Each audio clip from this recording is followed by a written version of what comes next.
The ground is moist. The air is a lot warmer than in High Reach. Mosses and vines hang from the tall trees, and the trees around here have very, very long, spanning branches that crisscross above your head.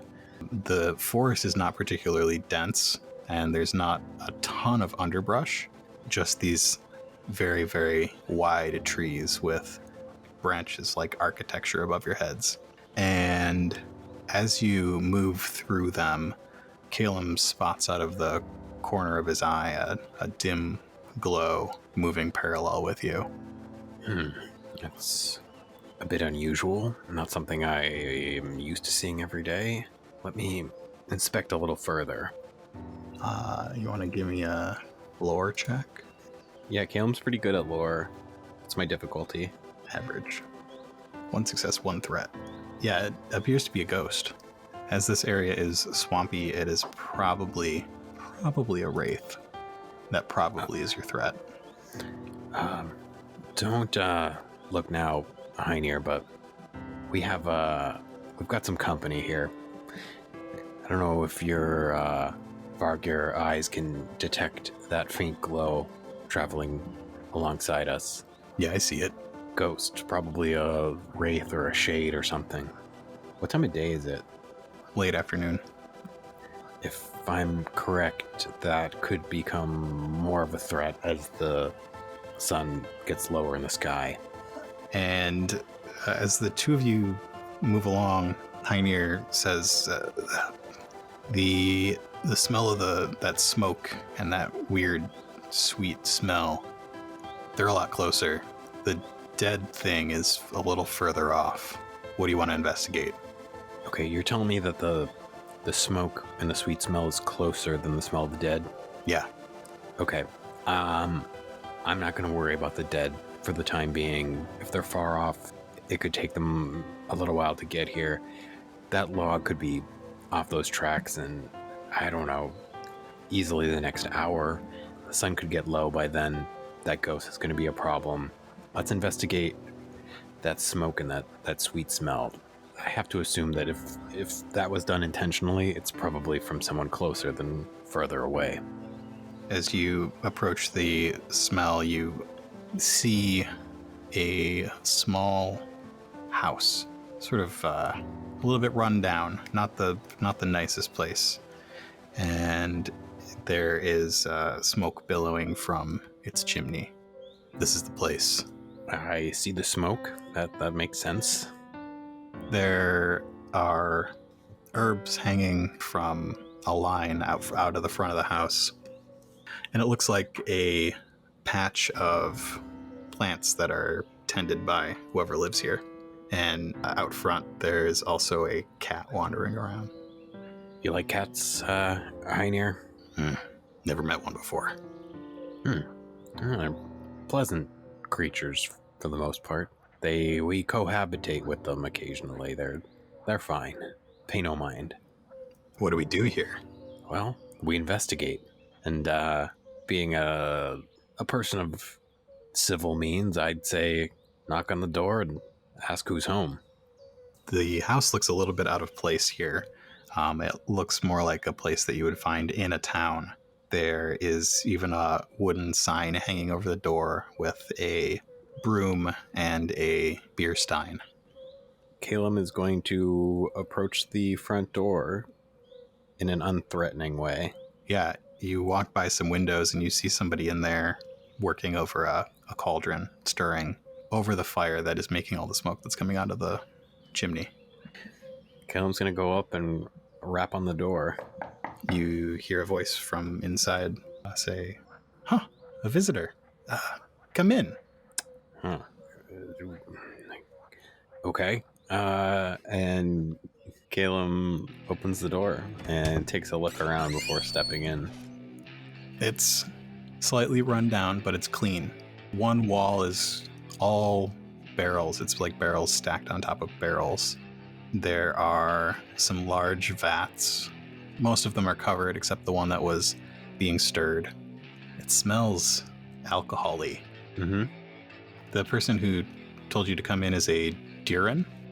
They have sort of bark-like skin with grassy, leafy hair and a pair of small branch-like antlers coming out of the top of their head.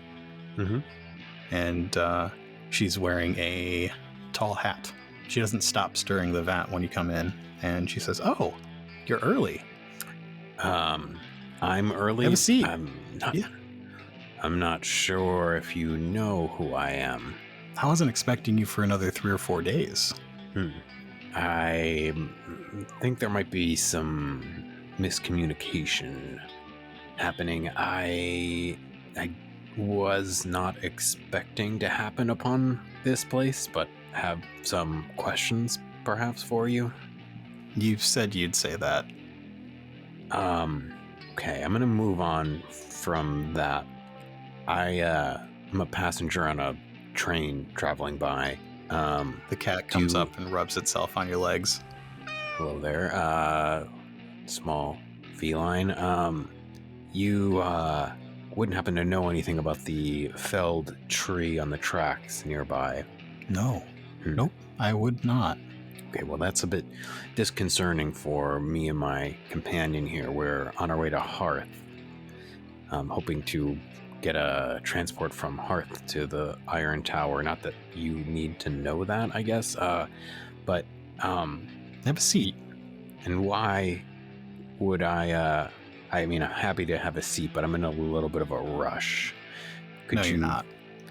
I do need to get back on that. Don't worry about it. Have a seat. It'll be fine. It'll be fine. And she puts down the big ladle and pulls out a stool for you at a low table. You know, I was really comfortable on that train. That was going to be. I had plans to get some research done. I don't mean to be impatient. I just don't really know why. I was just checking in. No, this is more fellowship important. affairs. Could you? Gives you a certain look when you say fellowship affairs.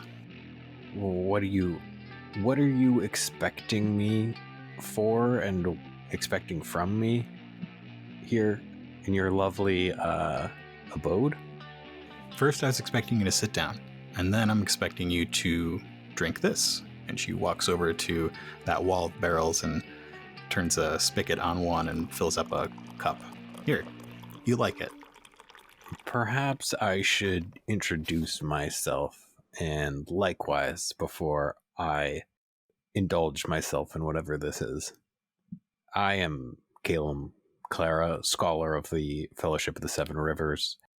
On my way back, actually, to the Iron Tower, I have pertinent information, research, etc. that needs cataloging and archiving. And she nods along as if she knows all of this stuff. And he's nodding. And who might I have the pleasure of sharing company with? My name's Madagrill, and I see you're still with Hoenir. And Hoenir peeks his head in and doesn't fit through the door.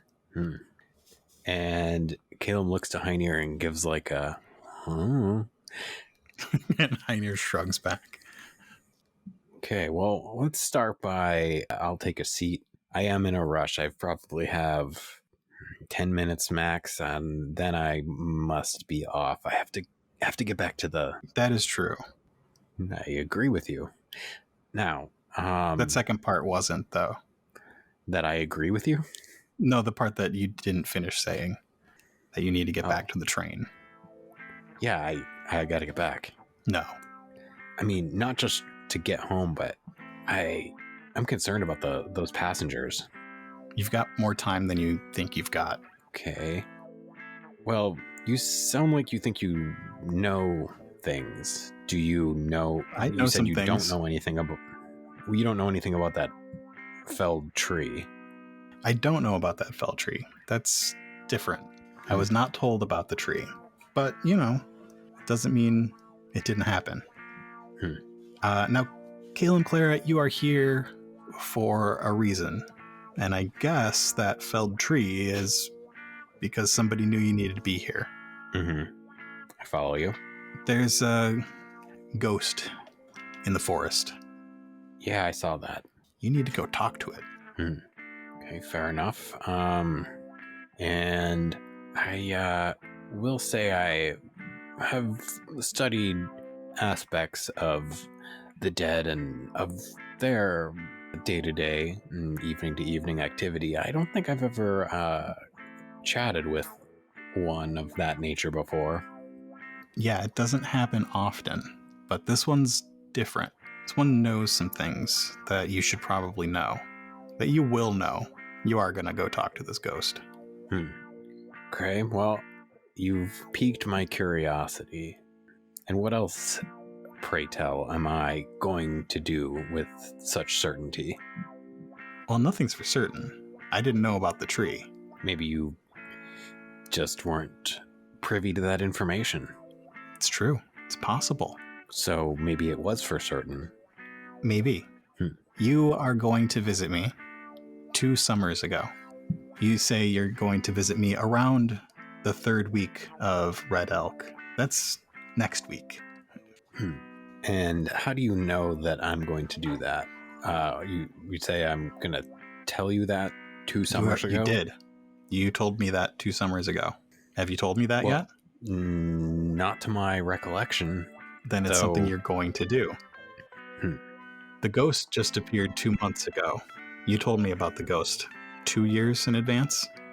Is that how I convinced you that I knew what was going to happen? No, you told me you really liked that drink that was in front of you. Nobody likes that drink. All right. Well, he picks up the cup, looks over to Hoenir for any kind of affirmation that taking a sip is a good idea. Hoenir looks lost, but if you passed the mug to him, he'd sniff it. He was trying to be polite and not do that. But I think to some degree he is open to, having this conversation, but some of his fellowship training kicks into play with the way that he's approaching this investigation. And he does walk over to Hoenir and says, "Does it smell safe?" Hoenir sniffs it. It smells musty, but I don't think there's anything weird in it. And Cælum looks over to his host and smells it. Madrigal smiles and takes a sip of it. It reminds him of the caves under High Reach. It's got sort of that cavey, weird wetness to it. Sort of a damp, almost slightly mildewy taste and smell. And she says, I make it with the carowin beetles. They're kind of hard to get around here. And carowin beetles are a High Reach delicacy that only Hylia can stand. Yeah, and I think that despite its mustiness and its sort of deep flavor, I think it's maybe a little earthy with a little bit of bitterness. It appeals to Cælum's flavor palette, and he likes it. I told you. Not bad. It's a really unique flavor you've got there. So you knew I would come here. You knew I would like this. And you know that I need to go talk to a ghost. That's right. What else do you know?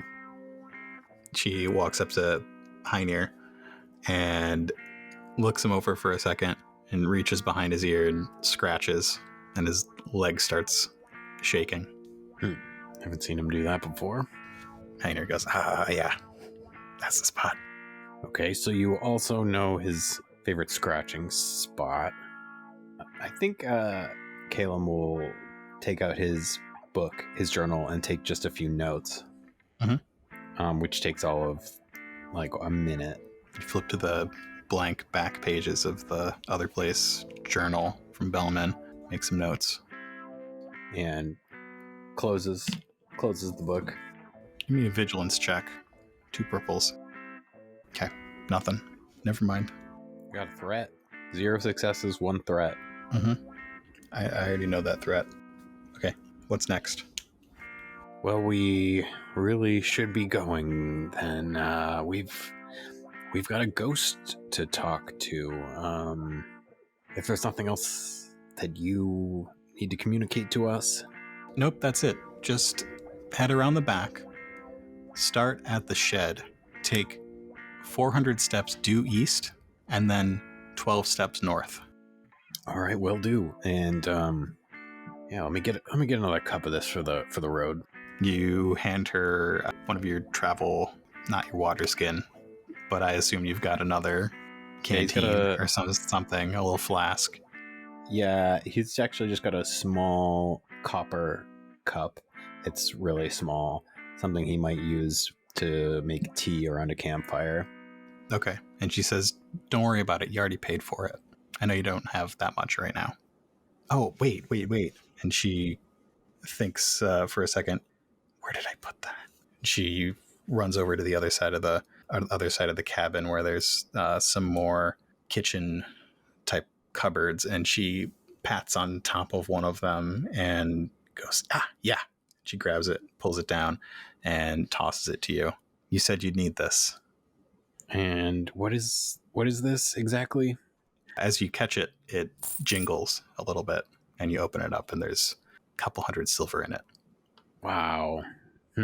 This is a strange gift to receive from a stranger.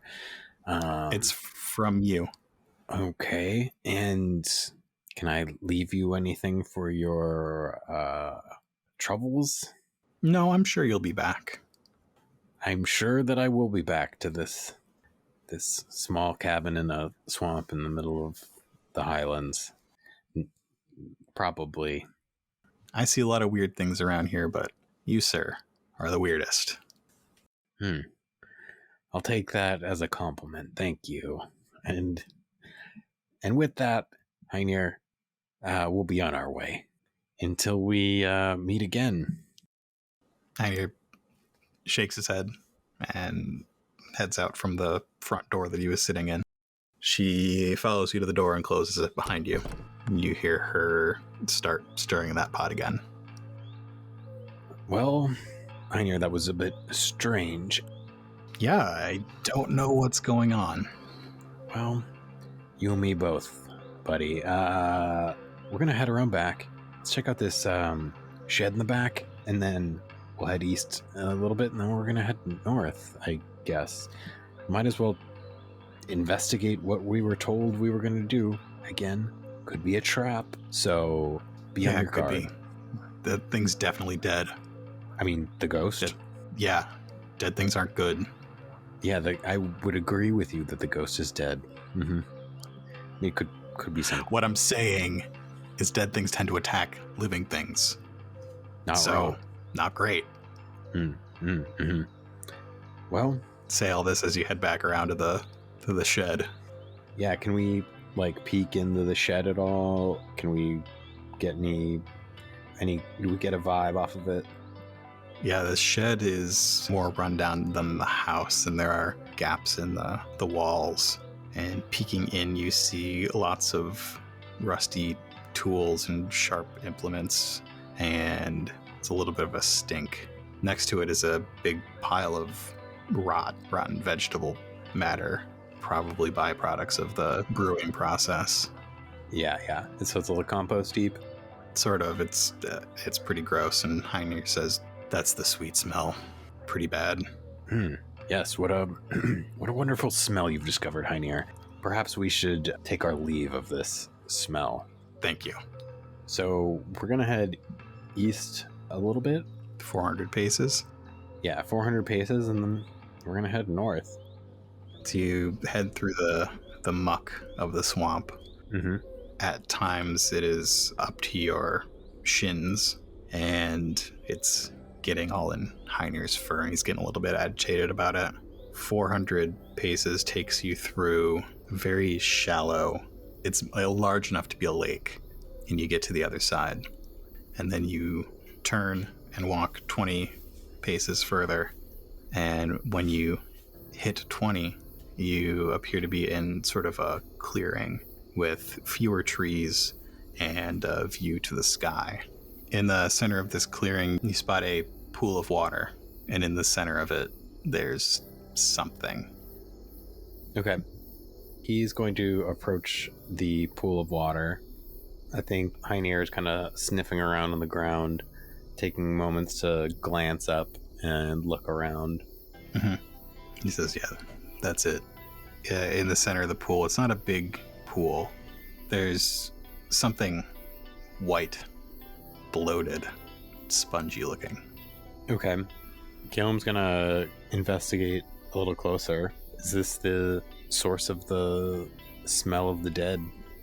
Yeah, it looks like at one point in time it was a Seekith, but a few months face down in this pool, there's not much left. It looks like some animals probably got to it early on, and natural decay in the swamp has taken hold. Okay. He's going to investigate a little bit further, though it might be a little gross. He's been present and done a few autopsies, I think. You tried on Bellman. Yeah. It's, trying is the first step in succeeding, as he always says. So he's gonna get a little closer, and this face down Seekith, he's going to look at them, before flipping them over, and I think maybe a perception check on this corpse that he's looking at from the back, and then flip them over and look at their front. Okay. Roll perception with a setback for the state of decay, and it'll be 2 purples. 1 failure and 3 advantages. So what don't I see and what do I see? What are you looking for? I think he was looking to understand perhaps if he recognized this person, or if he recognized specifically the cause of death.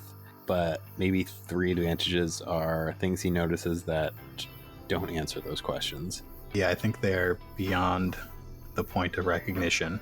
You can tell that they were older.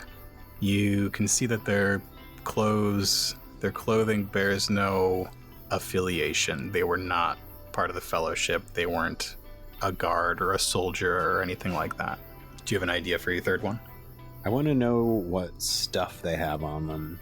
I'm not gonna loot their stuff, but just noticing it might lead him to know more about them.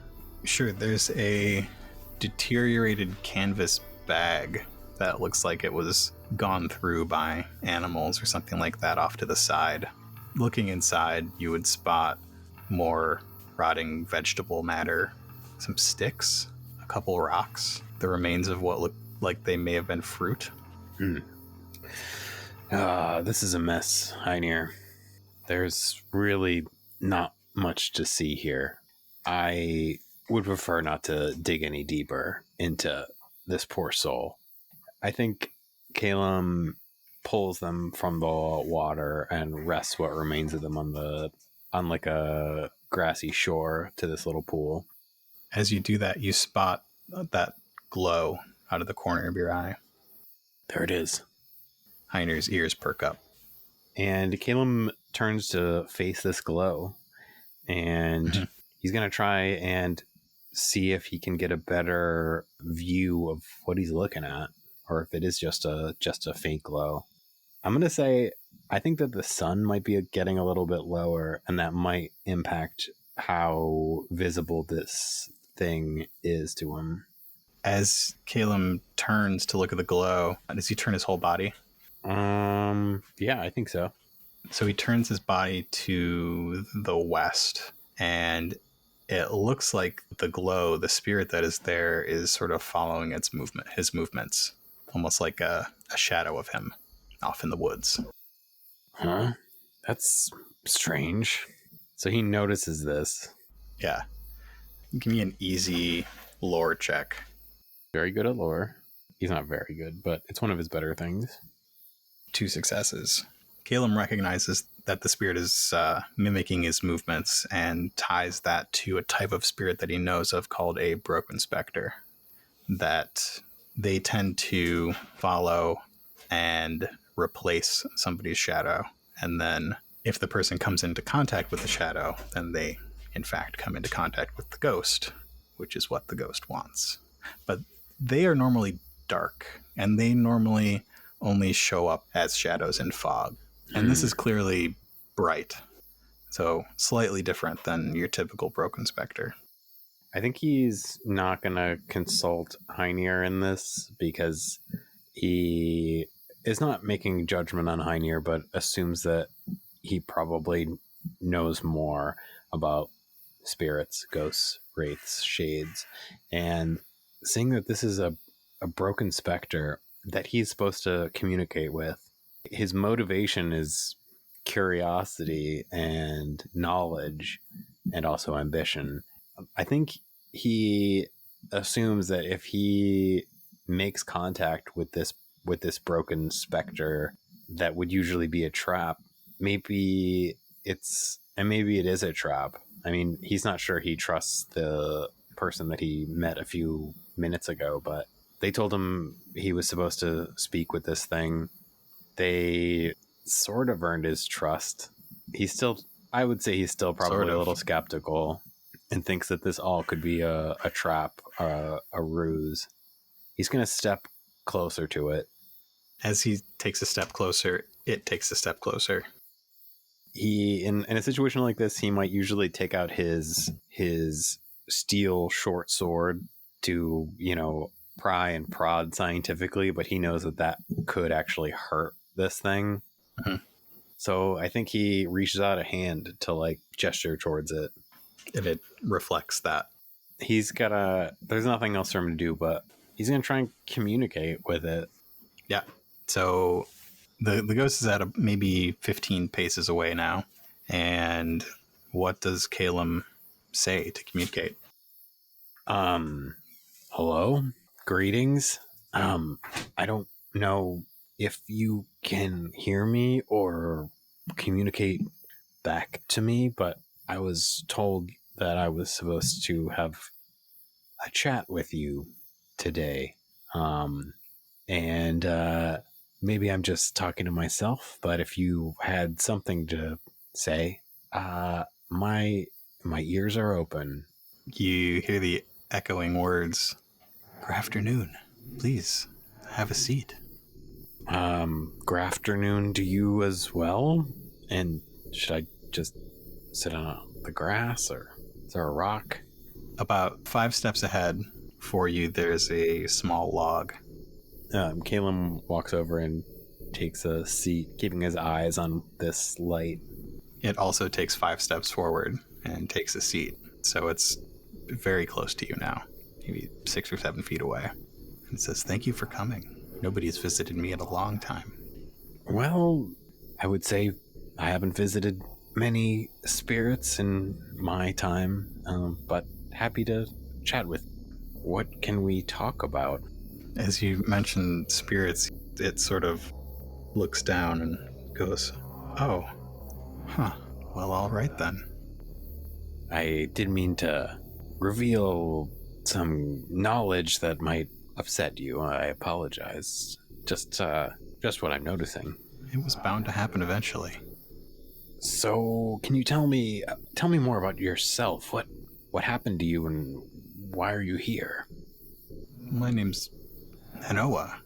I guess I just got old. I've lived in these swamps for decades.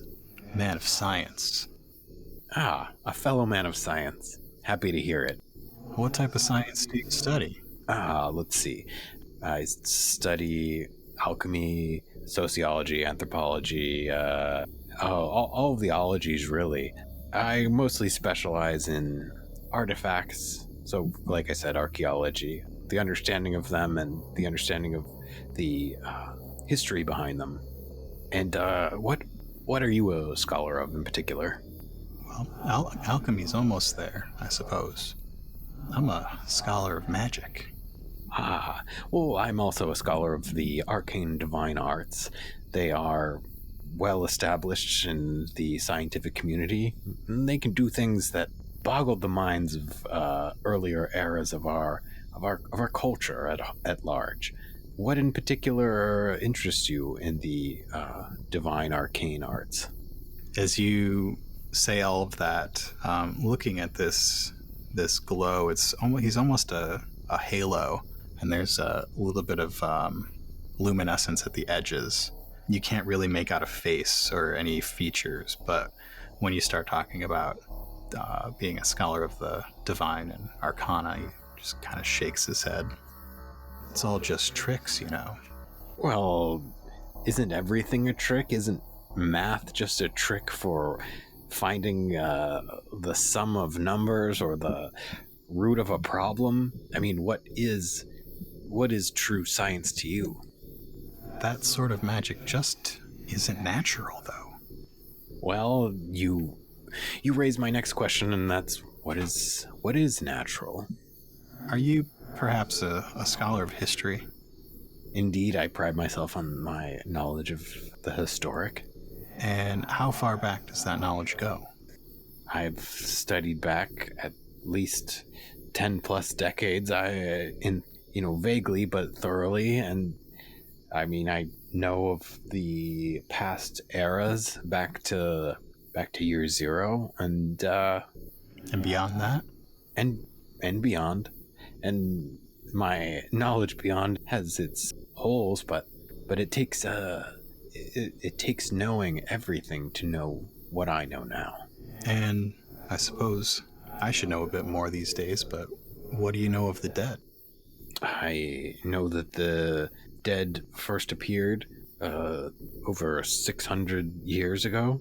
I know how our culture and society has evolved around preventing them, and how the magical arts have become more prevalent since. Now that's true. Did you know that before the first necromancer, magic wasn't easy? Still isn't for some, myself included, but sure, I have... it's been years since I studied the history back in my schooling days, but I do recall that is a integral part of our history as a culture and a society. So you know the arcane arts and the divine arts. That and some alchemy, some ability to forge and craft through my magical talents. And like I said, the alchemy is a little closer to true magic. The divine and arcane, they're just cheating. You need to tune into the earth. True magic without consequence, besides giving and taking. This is becoming a philosophical conversation now. Perhaps. To alter matter through the use of alchemy, and to change, say air into fire for an arcane ability. What's really the difference at heart? What makes one more magical than the other? For alchemy is simple. You are taking your own energy and you are transferring that to the object you are changing or the potion you are making. The arcane and divine arts, you're taking energy that is not yours, releasing it into the world. So it's a matter of cost that is what bothers you. I've never quite figured out what the cost is, but I can feel that there is one. And what else have you learned through your scholarly pursuits? Well, I spent years out here in the swamps, learning about the plants and animals that live here, and the things they do day to day. And I've seen them. I've seen them do their own magic. And they take from themselves and they take from the earth. They don't take from some mystery space like you see the shape of his head look down at your medallion like the Fellowship does, or you folks in Guildland. Do you think that there's some consequence to where they take their power from? Like I said, when the dead weren't around, magic wasn't around. At least that type of magic. So you believe that there's a correlation between the influx in the dead and the use of magic? That I do. Well, as a man of science, all I would expect is some data, some perhaps experiments that backed up your hypothesis? Unfortunately, I've been living in these woods for the past couple decades. Haven't been able to do any experiments, but I observed. I wouldn't judge you for that. You've obviously spent a lot of time considering, and I appreciate your input. So I was told to come here and talk with you. Any idea why I would have been told that and pushed in that direction? No, but thank you for talking. I don't know if it's impolite of me to ask, but is that you over there? And he gestures to the sea kith. You see the shape of his head crane. Yeah, that looks like me. Is there anything I can do for you at this time, as far as your physical or corporeal consciousness?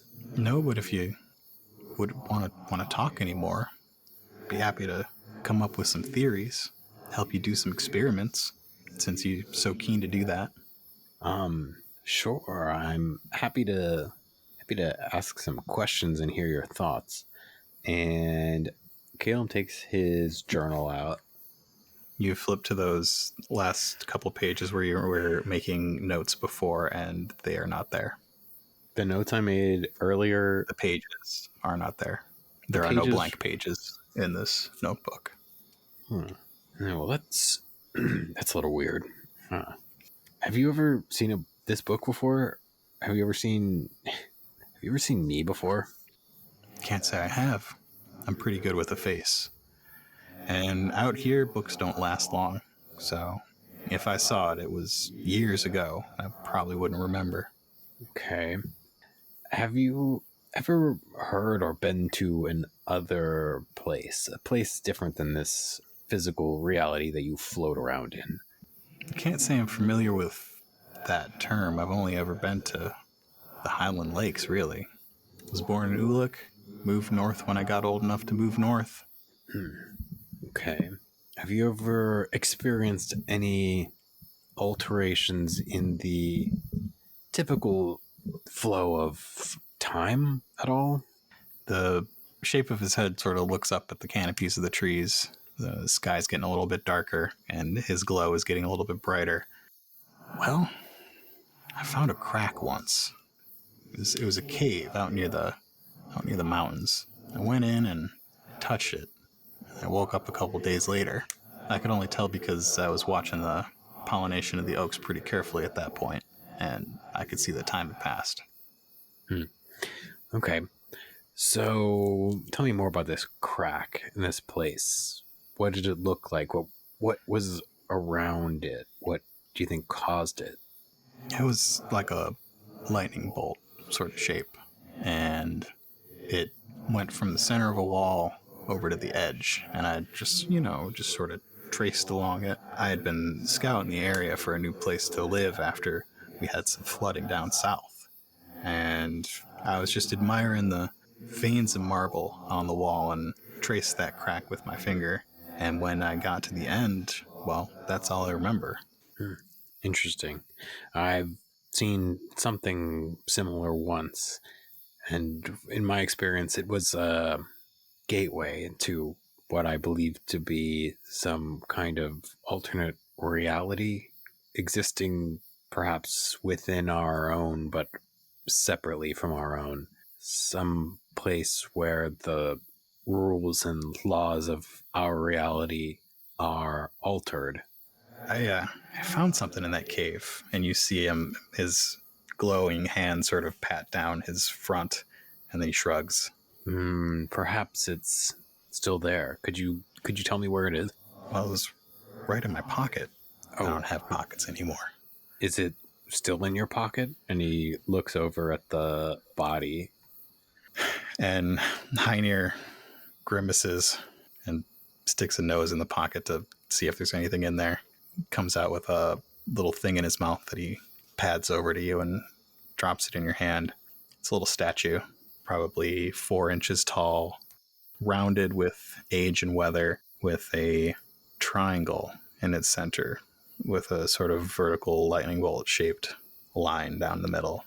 What, any idea what this is? What this might be or represent? Now they tell stories, and looking it over, you see the lines of what used to be maybe hair all over the body, and it looks like it had horns on its head or something like that. They used to tell stories of the people before people, the Wilders. This sure looks like one of those stories to me. Does Cælum know what Wilders are? Doubtful. Can I do a check? Do a daunting lore check. Okay. Use one of your light side points. To even do the check? You've been holding on to those for too long. Wow. Yeah, you asked for One it. success. Yep. The stories of the Wilders are the stories of the people before people. They say they came from the north and were just kind of odd that they populated Fenrayne before anybody else.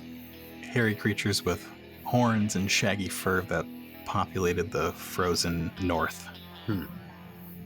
As far as you are aware, they are the thing of myth.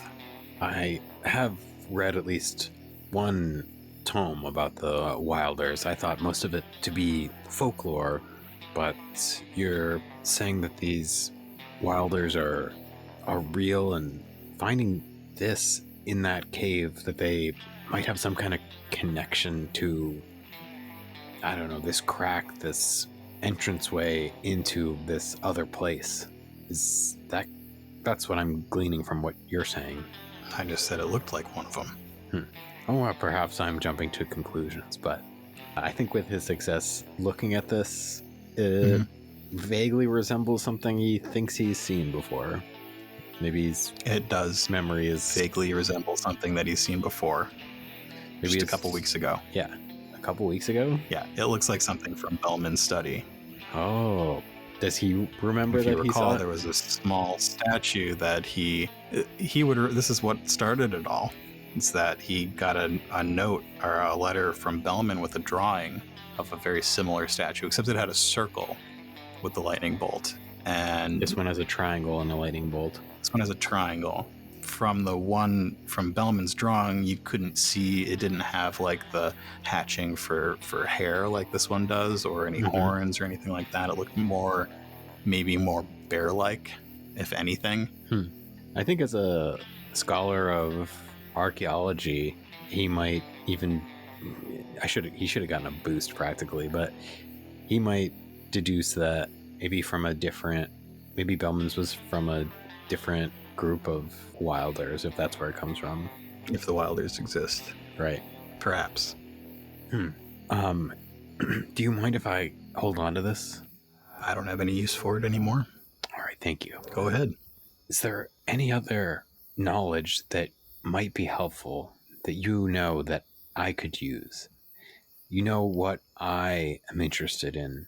I'm interested in the cave. I'm interested in this little totem. I can try to show you where the cave is. If you could, He reaches out a hand. Best we not. The book. Oh, I thought you were gonna take my hand and pull me there, and also hurt No, me. I know what that would do.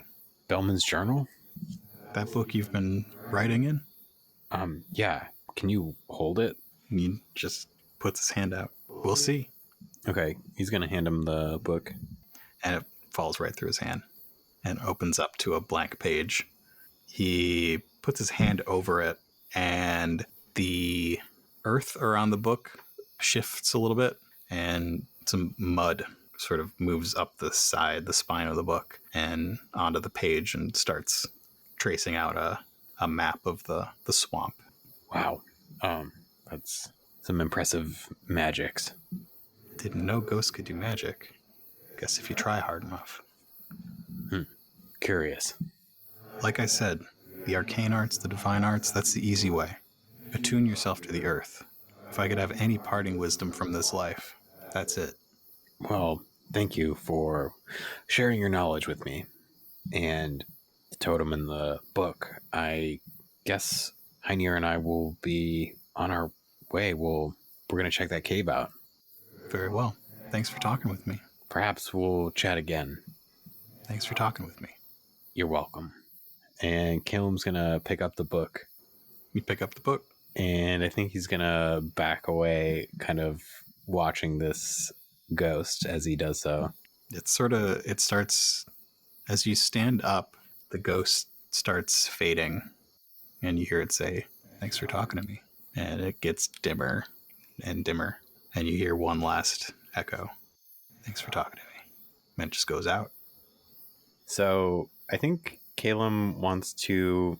He asked this ghost what he could do for them, and they didn't really give him a clear answer. But he can see that whatever this existence is kind of an infinite loop of not much.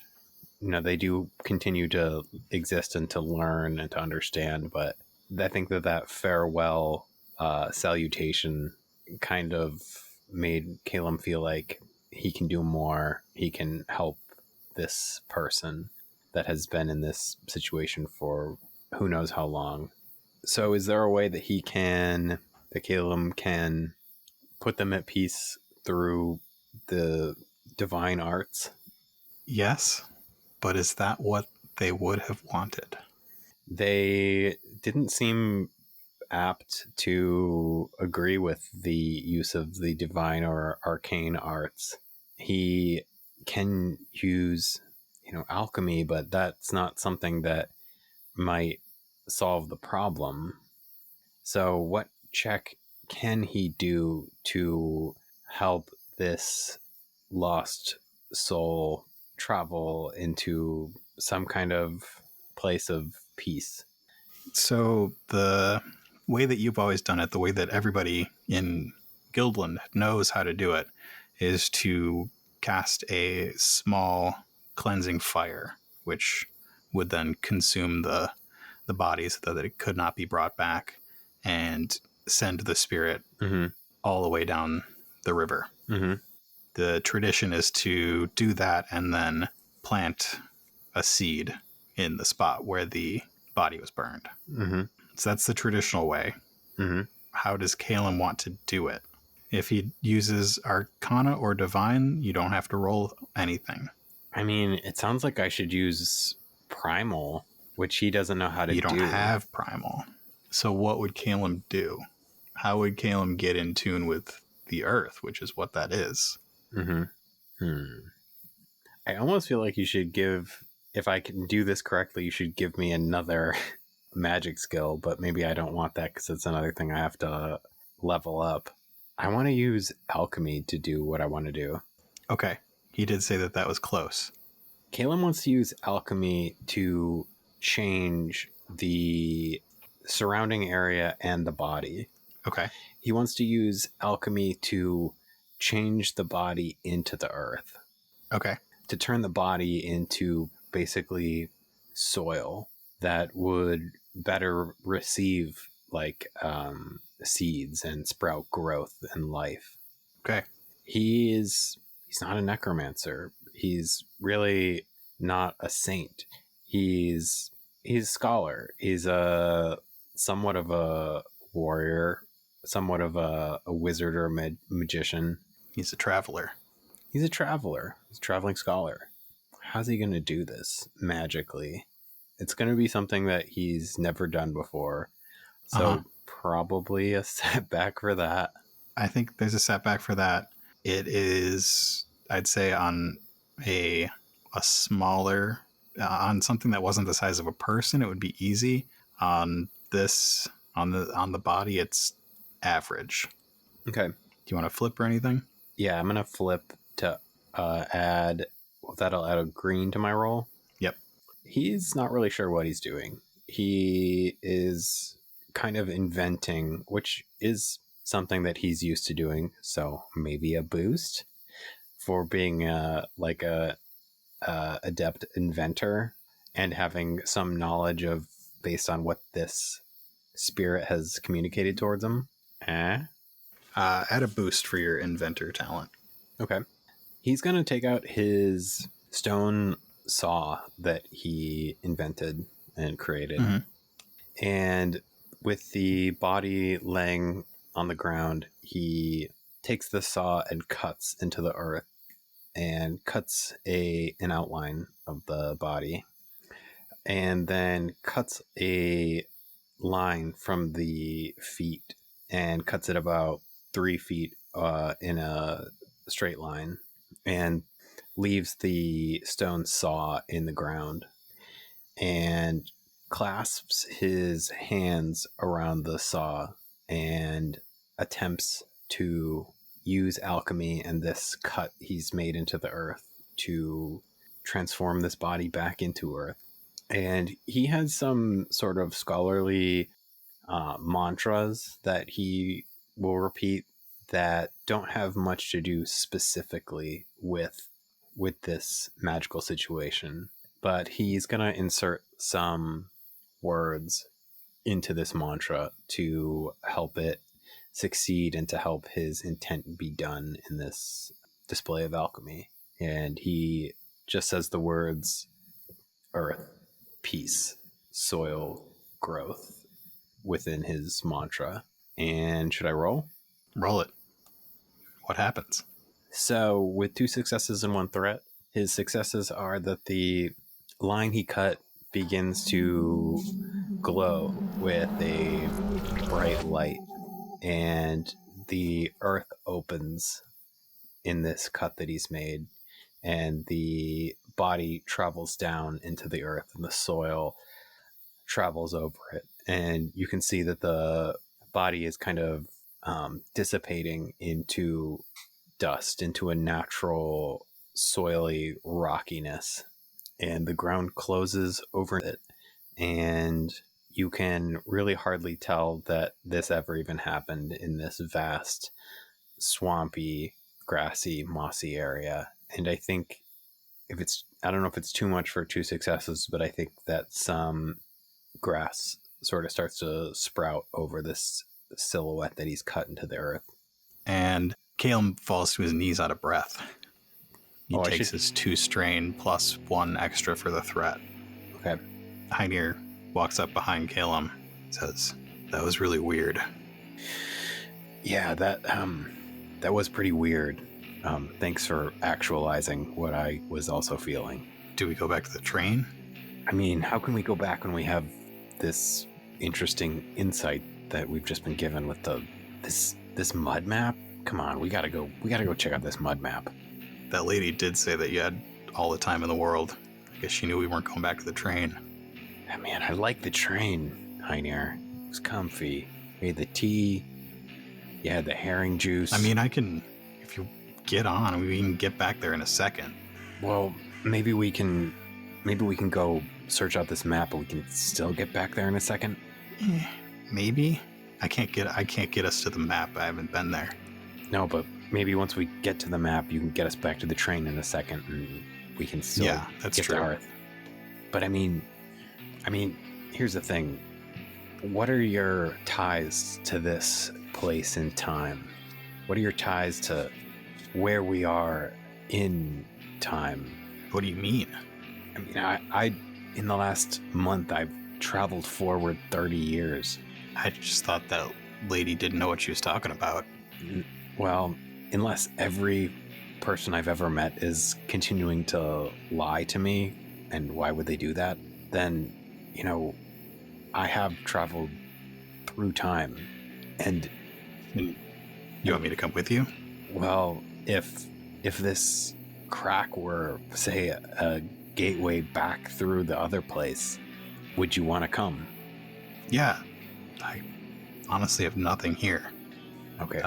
Those Vargr took me. I was traveling alone. I got kicked out of my pack. Too small.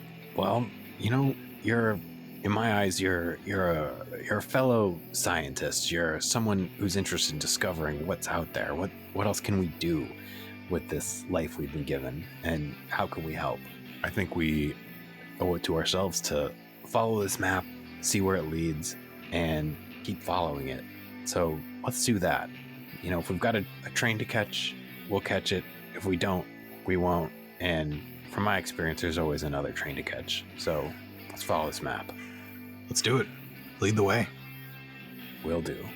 So he pulls out the book and opens it up to that page and takes a look at it and takes a look around the surrounding area and looks for some landmarks and tries to follow the map. Since next week is our regularly scheduled episode week, we're just extending Otherplace month a little bit. The live play games will continue on our Discord, with the next games on Wednesday, October 27th at 8 Eastern, and Sunday, October 31st at 6 Eastern. Be sure to watch our Twitter for any updates or surprise games. Thanks for listening to another episode of The Otherplace. Liking the show and want more? Be sure to leave us a review wherever you get your podcasts, and stop by our Twitter or Discord to say hello. The Otherplace is a production of Nightcast Creative. Visit nightcastcreative.com to find out more about us and the podcasts we make.